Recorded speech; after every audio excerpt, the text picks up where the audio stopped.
Rus blogerlari tojik va o'zbekistonlik migrantlar yaxshi edi degan videolar qilishni boshlashdi. Я знаю, что меня ценят в Узбекистане. Вот наши братья, узбеки, таджики, которые у вас работали. Gap shundaki, O'rta Osiyo migrantlarini o'rniga Afrika va Hind migrantlari olib kelish boshlandi. Lekin bu migrantlar ular o'ylagandan ham boshqacha bo'lib chiqishdi. Hindlarda 13-15 yoshli qizlarga tegajonlik qilish oddiy holat bo'lib qoldi. Lekin bir Hind Rossiyada 15 yoshli qizni 7-etajdan tashlab yubordi. Bu ruslarni oyoqqa turishga va hindlarga qarshi ommaviy e'tirozlarga sabab bo'lmoqda. Русским языком говорю, блядь.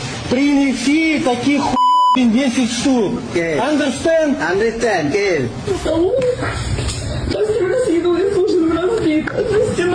Ochig'ini aytganda, muhojirlarga qilingan qo'pol harakatlarda va qo'pol muomalalardan keyin hindlarda qilayotgan ishi ruslarga bu kamdek.